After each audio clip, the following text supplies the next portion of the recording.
안녕하세요. 유아강사 실비아입니다. 선생님 사회관계 교재가 나갔습니다. 사회관계와 예술경험 같이 묶어서 이번에 교재가 발송이 됐는데요. 교재를 발송하고 나서 이제 제가 바로 강의를 촬영하는 중이기 때문에 이 강의는 여러분들이 교재를 받기 전에 올라갈 수 있을 것 같아요. 그런데 이번 주에 교재를 받으실 예정이니까 토요일까지는 받으실 거예요. 그러니까 이제 교재 받으시고 강의를 들으시면 될 것 같습니다. 일단 발송하자마자 강의는 이제 촬영해서 올려드리기 위해서 일단 강의가 먼저 교재 도착 전에 올라가게 되었습니다. 갈 것 같습니다. 자, 사회관계는요, 선생님, 유아교육 신이론에서 가장 많은 파트를 차지하는 파트가 어디냐면 의사소통이랑 사회관계예요. 그만큼 이론에서 출제 범위가 높은 부분이고요. 자, 의사소통과 사회관계, 그 다음에는 이제 예술경험, 그 다음에 자연탐구, 그 다음에 신체운동 건강, 창의성, 인성 순으로 이론이 이제 배치되어 있다라 그 중요도가 또는 이론의 분량이 그렇게 배치된다라고 보시면 돼요. 그래서 사회관계가 아마 이제 160페이지 정도가 사회관계이고요. 그리고 예술 경험이 100페이지 정도거든요. 그래서 굉장히 분량이 차이가 나죠. 그리고 사회관계는요, 이론에서 시험 문제가 많이 나오고 나올 때마다 기존의 이론들이 다시 나오기도 하지만 새로운 이론들이 또 되기도 하기 때문에 우리 선생님들께서 기존 이론만 알아두시면 안 되고요. 교재에 나와 있는 이론은 모두 다 알고 계시는 게 맞습니다. 자, 사회관계는요, 두 파트로 나눠집니다. 유아들의 사회성과 정서 발달에 관한 부분이 있고요. 그런 어떤 아이들의 사회성과 정서를 발달시키기 위해서 우리가 어떤 교육을 해야 되는지 유아 사회교육 파트가 있어요. 그래서 사회 정서 발달, 그 다음에 사회성, 이렇게 두 파트로 나눠지고요.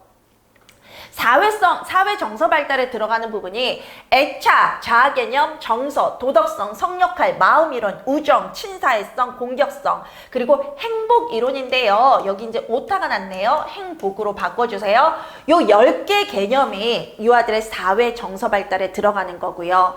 그 다음에 이제 유아 사회교육에 들어가는 파트는 유아의 어떤 전반적인 사회교육과 그 사회교육을 중심으로 유아 사회교육이 어떻게 되어 있는지 그 다음에 있고요. 유아 사회교육의 접근 방식이 시험 문제에 잘 나오고 있어요. 그리고 유아 사회교육의 내용, 교육의 내용에는 뭐가 있을까요? 바로 이 세 가지 지식, 기능, 태도 및 가치가 있어요.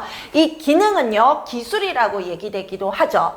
아이들이 배워야 하는 지식과 기능, 그 다음에 태도 및 가치 중에서 사회와 관련된 부분, 그래서 사회적 지식, 사회적 기능, 사회적 태도 및 가치, 이 부분이 유아 사회교육의 내용의 세 가지 파트입니다. 내용입니다. 내용. 그 다음에 이런 유아 사회교육의 내용을 어떠한 방식으로 가르쳐야 되는지 교수학습 유형이 나오게 되고요. 2019 개정 누리과정이 바로 이 이론들에 기반해서 사회관계가 개념이 나오게 되는 거죠. 자, 신이론 파트 한번 보시겠습니다. 사회 정서 발달의 첫 번째가 애착인데요. 이 애착 이론의 경우는 우리 선생님들께서 이미 시험 문제로 이미 공부하셨던 파트입니다. 유아교육 개론에서 발달 심리 편에서 동물 행동 이론이죠. 발달 심리의 동물 행동 이론. 그 동물 행동 이론에 들어가는 그 내용들이 애착 이론인데요. 그 부분들이 다시 사회 정서 발달에서 소개된다라고 보시면 돼요. 그런데 여기서 말하는 사회 정서 발달은요, 유아들의 사회 정서 발달을 얘기하거든요. 그래서 로렌츠의 각인 이론은요, 동물의 어떤 애착을 각인이라고 하는 거잖아요. 그래서 로렌츠의 이론은 빠지고 나머지 보울비 이론부터 시작해서 에인스워스, 그 다음에 셰퍼, 에머슨, 할로우, 하인드 이론이 들어가 있어요. 그래서 이제 그 이론이 들어가 있고요. 요 부분들이 다시 나오는데요. 그런데 요 파트는 이미 우리 선생님들이 개론 시간에 한 파트이기 때문에 이미 알고 있는 부분이라 우리가 재생산, 회상하고 지나가는 것으로 하겠습니다. 자, 회상과 재생산 같은 말이라는 거 알고 계시죠? 알고 있는 걸 되새긴다. 회상한다 이런 뜻을 가지고 있죠. 그 다음에 두 번째로 나오는 게 이제 자아 개념인데요. 이 자아 개념에 해당되는 부분이 자아 개념에는 여러 가지 하위 개념들이 있었던 거 기억나십니까? 우리가 자아 개념을 어디서 한번 했는데요. 어디서 했는지 기억나세요? 발달 심리 이론 중에서 유아 교사론 파트에 자아 개념이라는 파트가 있었고요. 자아 개념 안에서는 자아 인식, 여러 가지 하위 개념들이 자아 개념에 들어갔었는데요. 거기에 이제 하위 개념에 들어가는 것들이 자아 인식, 자아 존중감, 자아 조절, 자기 조절 이런 개념들이 들어가죠. 또 이제 여러분이 하나 하셨던 자아 효능감 같은 개념은요. 자아 존중감의 또 하위 요소라는 걸 알고 계시죠? 그래서 자아 존중감이 자아 효능감을 이렇게 포함하고 있는 개념이라는 거 알고 계시죠? 그런 자아 개념의 어떤 하위 개념들을 다루게 되는데요.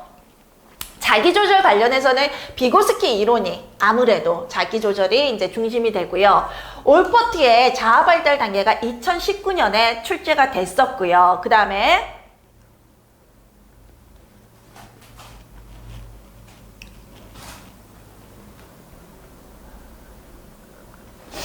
자, 비고스키 이론이 됐었고, 그 다음에 올퍼트의 이론이 2019년에 나왔고요. 또 이제 미드의 사회적 상호작용 또는 상징적 상호작용이라는 게 있는데요.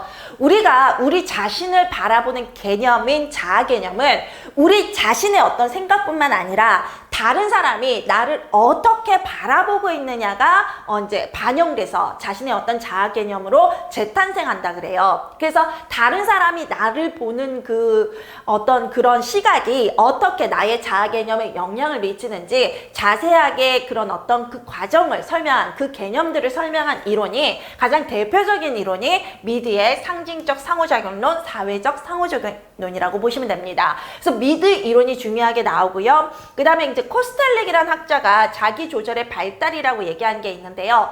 코스텔렉은 이미 시험에 나온 학자예요. 이 이론이 출제되진 않았지만 코스텔렉의 다른 이론이 이제 사회관계 관련해서 출제가 됐었거든요. 한번 출제된 학자들의 이론은 계속 출제될 수가 있어요. 그래서 코스텔렉의 이론도 자세하게 알아두셔야 됩니다.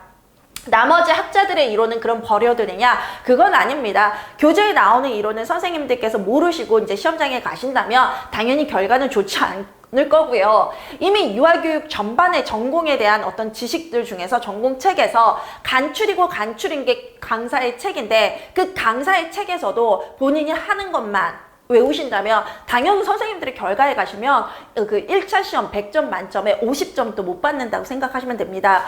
이 이론들을 먼저 핵심으로 알아두시고 나머지 이론들도 반드시 알아두셔야 시험장에 가셔서 좋은 결과가 나오시겠죠. 지금 제가 중요하다고 이제 포인트를 맞춰주는 거, 또 이제 이런 어떤 자아 개념의 하위 요소들은 항상 중요하거든요. 그래서 이런 기본적인 개념들을 묻는 문제가 2020학년도, 2017학년도 유튜브, 2020학년도에 출제가 됐었는데요. 굉장히 최근에 자아 개념의 기본 개념들을 물어본다는 걸 알고 계시겠죠?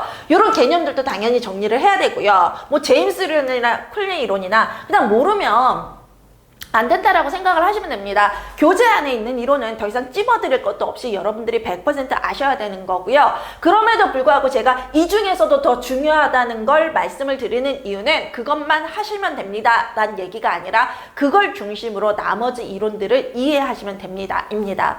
우리가 사람이 있으면요, 척추가 있고 갈비살이 있고요, 갈비뼈가 있고요, 그 다음에 살이 있는 거죠.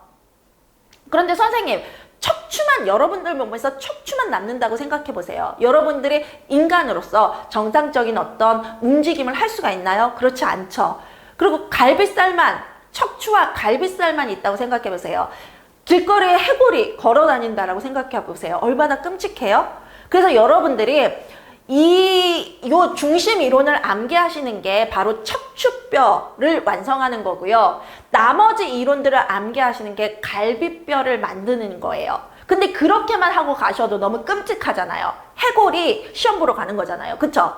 나머지는 뭐냐? 살이라는 건 뭐냐? 이해예요. 이해. 그래서 신이론은요, 선생님 제가 암기부터 하셔도 된다고 말씀드렸잖아요. 암기를 하고 나중에 이해를 해도 되는 부분이라고 말씀드렸잖아요. 그건 암기만 해야 된다는 건 아니에요. 암기만 하신 분들은 뼈만 가지고 시험장에 가시는 거고, 그 암기한 것을 바탕으로 이해를 분명히 해서 4를 붙이셔서 완벽한 모습으로 시험장에 가셔야 되는 거죠. 그래야 합격이 나옵니다. 그리고 제가 분명히 말씀드리지만 이런 중요한 이론들을 공부하는 건 척추뼈를 만드는 거고요. 척추뼈를 완성했으면 나머지 갈비살을 당연히 붙여야 되는 거예요. 갈비뼈를. 그쵸? 그래야 사람 몸이 유지가 되잖아요. 그래서 나머지 이론들도 당연히 하셔야 되는 거지. 이것만 해도 하면 돼. 이런 개념이 절대 아니라는 거. 그리고 강사의 교재에 있는 거는 여러분들이 유아교육과에서 배웠던 내용 중에서 추린 거기 때문에 굉장히 적은 분량이에요. 굉장히 적은. 여러분들이 유아교육과에서 배웠던 것의 10%도 안 되는 내용이에요. 그 내용도 모르고 시험장에 갈 수는 없어요. 그래서 전반적인 내용을 다 암기하셔야 돼요. 제가 중요하다라고 말씀을 드리더라도. 그 다음에 정서라는 개념이 있는데요. 과거에 그 리더들은요, IQ가 높은 사람들이 리더였어요. IQ가 뭐냐면 인지, 머리가 똑똑한 사람, 이걸 IQ가 높은 사람이라고 하고요. 지금의 리더들에게 요구되는 것은 EQ예요. EQ는 뭐냐면 감성이 발달한 사람인데, 다른 사람에 대한 어떤 조망 수용 능력을 바탕으로 그 사람의 마음에 대해서 공감하고 그 사람이 스스로 무언가를 해나갈 수 있도록 함께하는 사람이 EQ가 높은 사람이거든요. 한마디로 이 EQ는 정서지능이라고 하는 거예요. IQ는 머리가 좋은 사람, 뇌가 좋은 사람이죠. 그게 IQ가 높은 사람이고요. EQ가 높다라는 건 정서지능이 높다라는 건데요. 이 정서지능에 대해서 얘기한 사람이 메이어와 살로베이가 있고요. 골만이 있고 미셸과 에반슨의 스탠포드 시험이 있는데요. 요것들이 보시면 2015년, 2021학년도, 2017학년도, 2015학년도 굉장히 매년 굉장히 모든 개념이 다 시험 문제에 나왔죠. 그쵸? 중요한 개념이기 때문에 그렇습니다. 그리고 요즘은 IQ 높은 사람이 아니라 EQ 높은 사람이 이제 사회 리더로 인정받는 시기이고요. 교사도 한 반의 리더이기 때문에 교사들에게도 EQ를 강조하고 있거든요. EQ를 정서지능이라고도 하고 감성지능, 감정지능 뭐 이렇게 얘기도 합니다. 그렇기 때문에 교사들에게 요구되는 능력이라서 시험 문제에 많이 나올 수밖에 없는 거죠.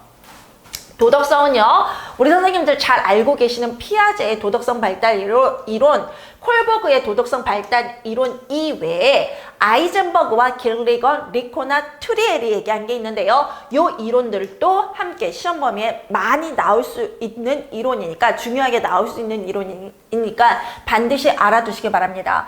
길리건 이론이 2018년에 나왔습니다. 자, 2013년 출시와 2015년 유특, 2017년 유특, 2021학년도 콜버그 이론의 피아제 이론과 콜버그 이론이 나왔죠. 선생님들이 피아제 이론과 콜버그 이론은 굉장히 중요하게 다루세요. 그런데 나머지 이론에 대해서 안 하시는 경향, 또는 이런 것까지 왜 해? 이렇게 하시는 경향이 있는데, 바로 선생님들이 그런 어떤 측면을 고려해서 2018학년에 길리건 이론이 나왔던 거예요. 선생님들이 선택적으로 공부를 하실 때는 요렇게 느닷없이 나올 때 선생님들이 지실 수 있고요. 이런 핵심 이론만 나오는 것이 우리의 시험이라고 그렇게 단순하게 생각하지는 마십시오. 우리 시험은 모든 이론이 언제든지 대기 상태인 그런 시험입니다.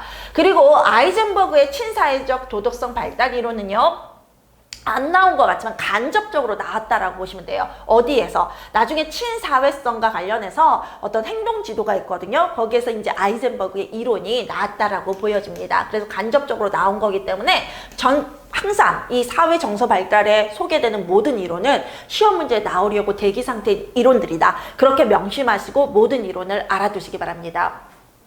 성 역할과 관련해서는 교육부 자료 중에 그 양성평등이라는 자료가 있었습니다. 그 양성평등에서 양성이라는 의미는 무엇인지, 양성교육이라는 의미는 무엇인지, 그리고 거기에 이제 콜버그의 어떤 성역할 개념의 발달 과정을 소개를 했는데요.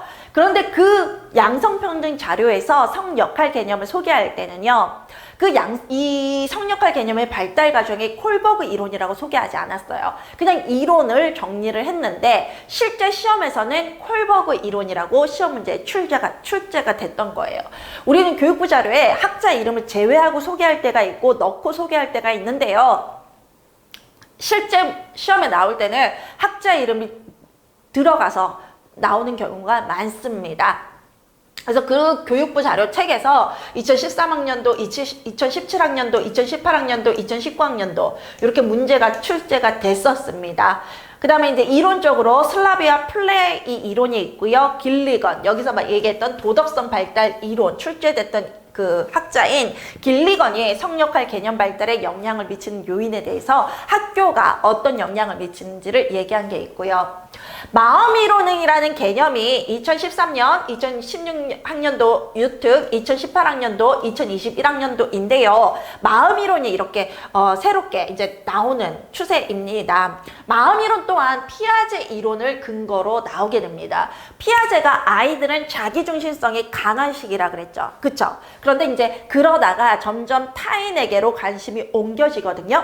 이 타인의 마음을 읽을 수 있는 거, 타인의 생각을 읽고 마음을 읽을 수 있는 거, 바로 마음이론에서 얘기하는 역할 수용 능력, 조망 수용 능력, 공감, 감정이입 등의 개념이거든요. 그 이론들이, 그 개념들을 물어보는 문제들이 계속 출제가 되고 있고요. 그래서 피아제의 마음이론의 어떤 발달 시기별 특성이라던가 이런 것들이 나오고 있고요. 피아제 이론을 기반으로 나오고 있고요. 이 셀만은 대표적인 피아제 학파입니다. 미국에 이제 피아제 교육과 관련해서 학자들의 어떤 학파 모임이 있거든요. 셀만이 대표적인 그 피아제 학파이고요. 콜버그도 피아제 학파죠. 그래서 셀만이 역할 수용 발달 단계를 얘기하는데 다른 게 아니라 피아제 이론과 콜버그 이론을 종합해서 셀만이 사회적 역할 수용, 조망 수용 능력 발달 단계를 얘기하게 됩니다. 이게 2014년에 나왔고요. 또 사회학습 이론에서 마음 이론을 어떻게 보는지, 그 다음에 마음 이론의 발달 과정, 바램보임의 개인 지각의 발달 단계 등이 나오게 돼요. 이 부분 있잖아요. 마음 이론에 대한 부분, 작년 강의에 비해서 올해 추가된 내용들이 많거든요. 그래서 작년부터 강의를 들으셨던 분들은 요거 같이 요게 이제 추가됐다라는 거 알고 정리를 해주시기 바랍니다. 자, 셀만이요. 자신의 역할 수용 발달 이론 있잖아요. 이 자신의 역할 수용 발달 이론이 피아제와 콜버그 이론을 종합한 거라고 말씀을 드렸죠. 그 콜버그와 피아제 이론을 반영해서 자신만의 역할 수용 발달 단계를 제시한 거라 그랬죠. 요걸 기반으로 해서, 자신의 이론을 기반으로 해서, 그리고 데이먼의 우정 발달 단계를 기반으로 해서 셀만이 우정 발달 단계를 제시한 게 있어요. 요게 2013학년도, 2020학년도에 시험이 꾸준히 나왔고요. 그래서 델먼의 우정 발달 단계와 셀만의 우정 발달 단계 알아두셔야 되고요. 코스텔렉은 시험에 나온 학자라 그랬죠. 시험에 나온 학자, 물론 이 이론이 나온 건 아니지만 시험에 한번 나왔던 학자이고요. 우정 발달 단계가 이제 제시한 게 있는데요. 다른 게 아니라 셀만의 우정 발달 단계와 동일합니다. 그 코스탈렉이라는 학자의 성격이 자룡고의 성격과 비슷한데요. 여러 다른 학자들의 이론을 종합해서 자기 이론이라고 얘기하는 경향이 있어요. 신이론 학자들의 어떤 공통점이라고 보시면 돼요. 신이론 학자들은요, 다른 학자들의 이론을 골고루 가져와서 자신의 이론으로 재정립하는 경우가 있는데요. 코스탈릭이 바로 그런 신이론 학자인 거예요. 그래서 셀만의 우정 발달 단계를 가져와서 자신이 이제 다시 재정립해서 발표를 하는데 100% 동일하고요. 다른 부분은 용어, 단계의 명칭입니다. 그래서 단계의 명칭만 따로 외우시면 되고, 기본적으로 그 단계에 대한 어떤 개념들이나 설명은 100% 동일하다, 이렇게 알고 계시면 됩니다. 그 다음에 코스텔렉이 친구관계 형성 단계에 대해서 얘기한 게 있고요. 물러와 루카스라는 학자가 영아의 또래와의 상호작용 발달 단계에 대해서 얘기한 것이 있습니다. 그 다음에 친사회성은요, 이론적 배경에 대한 것들이 있고, 2013학년도 출시에 친사회성의 전체 개념이 나오게 되고요. 감정이입, 이 감정이입이 공감과 동의어인데, 이 감정이입이 여기서 다뤄지게 됩니다. 그래서 타인의 마음을 이해하는 거죠. 마음으로 내 감정처럼 느끼는 거, 타인의 어떤 감정을 나의 감정처럼 느끼는 거. 호프먼의 감정이입 발달 단계 꼭 알아두시고요. 친사회적 도덕 추론 능력 나오고 있고요. 그 다음에 친사회적 도덕 추론 수준, 그 다음에 바탈 이론, 크로그와 램 이론이 나오고요. 이런 친사회적 행동 지도를 하는 방법이 2017년에 나오는데, 여기서 말하는 어떤 추론 방법이 이제 아이젠버그가 주장했던 방법이기도 합니다. 아이젠버그는 아까 저 위에서 그 도덕성 관련해서 이제 알아두셔야 되는 학자라고 제가 말씀을 드렸죠.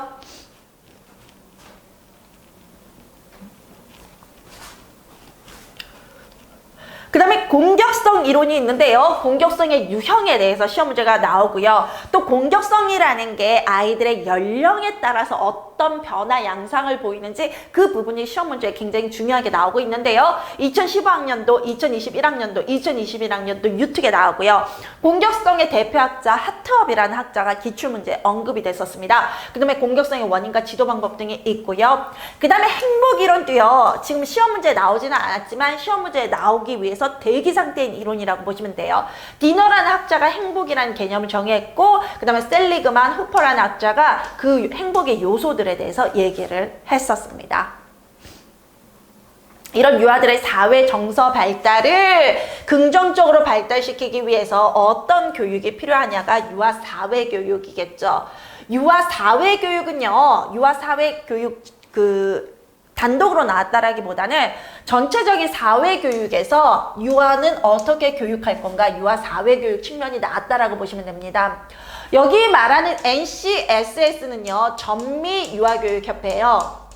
전미사회교육협회예요.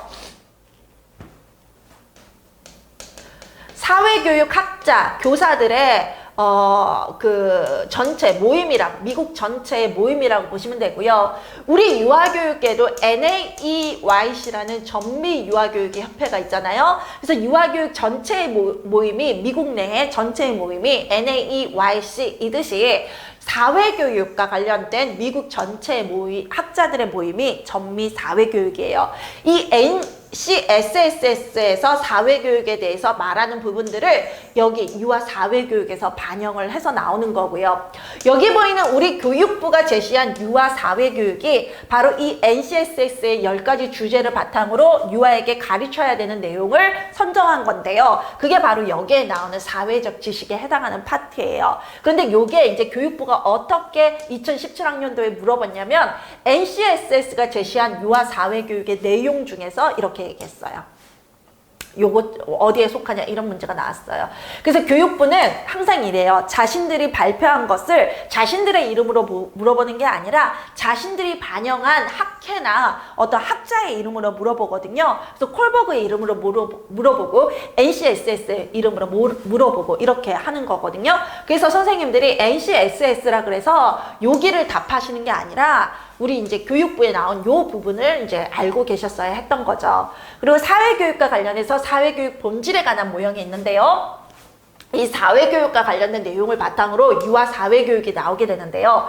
이 멜렌드과 백 플래처가 뭐 하는 사람들이냐면 NAYC 소속 학자들이라고 생각을 하시면 돼요.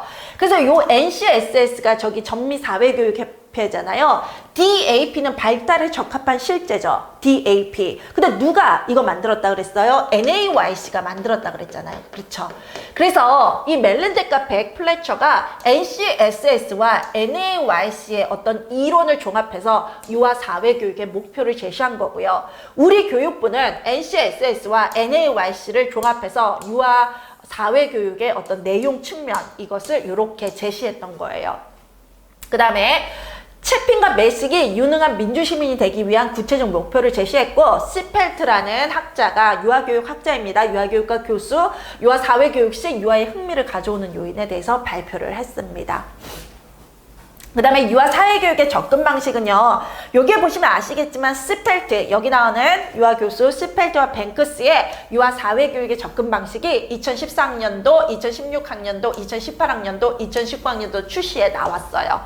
그 다음에 굉장히 많이 나오고 있죠. 그런데 유아사회교육의 접근 방식은 요 시펠트와 뱅크스 분류만 나오는 게 아니라요. 요 유아를 둘러싼 환경 또는 개념의 반복, 지식의 체계, 교사 또는 유아 중심 요런 분류 체계를 가지고 나올 수 있어요.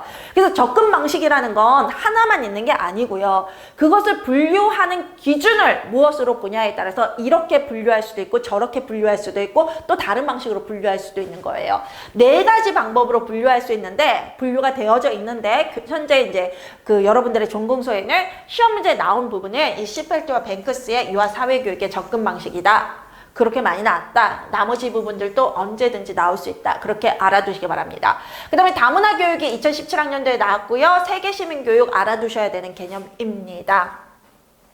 아까 제가 유아 사회교육의 내용은 뭐뭐뭐가 있다 그랬습니까? 지식, 기능, 태도 및 가치가 있다 그랬죠. 그 첫 번째 지식에 해당하는 거, 사회적 지식에 해당하는 거, 역사, 지리, 경제, 사회화학, 전통, 문화, 이해, 다문화 이해, 세계시민교육, 환경교육, 평화교육으로 나눌 수 있고요. 여기에 각각 하위 개념들을 암기를 하셔야 됩니다. 2016학년도와 2019학년도 출시에 경제 개념이 나왔고요. 2014학년도에 다문화 이해가 나왔는데요. 그래서 2018학년도에 역사가 나왔는데 그럼 여기 시험 문제에 나온 것만 알아두면 되냐? 그게 아니라 전체가 시험 범위라는 거 알아두시기 바랍니다. 그 다음에 사회적 기술 기능과 태도 및 가치가 있는데요. 이제 사회적 기술, 기능에 해당하는 게 이제 자기 조절, 의사소통, 협력, 갈등 해결하기, 사고하는 기술, 뭐 친구 사귀기, 공정성을 중심으로 한 나누기, 역할 담당 이런 부분들이 있는데요. 코스탈릭의 갈등 해결 절차가 2019학년도 출시에 나왔습니다. 아까 제가 코스탈릭 이론이 나왔다 그랬잖아요. 그게 바로 친구와의 갈등 해결하기 절차이고요. 2018학년도에 사회적 기술 또는 사회적 기능 하면서 나온 파트가 있고요. 태도 및 가치에 해당되는 거는요. 선생님, 가치라는 건 우리 안에 내면화되어 있는 거예요. 내가 무엇을 가치 있게 여기냐 하는 개념이거든요. 근데 그것이 밖으로 나오면 태도가 되는 거예요. 그래서 가치라는 게 내 안에 내면에 잠재되어 있는 거고요. 그것이 뭔가 눈으로 관찰되는 행동으로 나오면 태도가 되는 거거든요. 그래서 태도 및 가치는 항상 파트너로 짝꿍이 돼서 같이 다니는 개념이고요. 이 태도와 가치에는 모든 그 사회 문화권의 사람들이 중요하다고 여기는 보편적 가치와 태도가 있고요. 그 다음에 나한테만 중요한 개별적 가치, 태도가 있어요. 그럼 가치와 태도 형성 방법이 2020학년도에 시험에 나왔고요. 가치와 태도 주요 개념 소개됐고요. 스킬의 가치와 태도의 영역이라는 거, 그 다음에 레스 하민 시몬의 가치 명료화 과정에 대한 모형, 그 다음에 가치의 어떤 과정, 가치 형성 과정, 가치에 부합하도록 행동하기 위한 과정이 있는데요.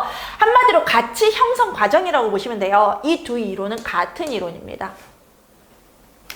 유아 사회교육의 교수학습 유형이 이제 우리가 이런 사회교육의 내용들, 사회적 지식, 사회적 기능, 태도 및 가치, 이 세 가지 파트에 유아 사회교육의 내용을 어떻게 가르쳐야 되냐가 유아 사회교육의 교수학습 유형이죠. 그게 2015학년도, 2018학년도, 2019학년도, 2019학년도 출시가 있습니다. 근데 마지막으로 2019 개정 누리과정에서 사회관계에 해당하는 파트가 있습니다. 여기까지, 사회관계 여기까지이고요. 다음 교시부터 차근차근 하나하나 개념들 알아보도록 하겠습니다. 다음 교시에 뵙겠습니다. 감사합니다.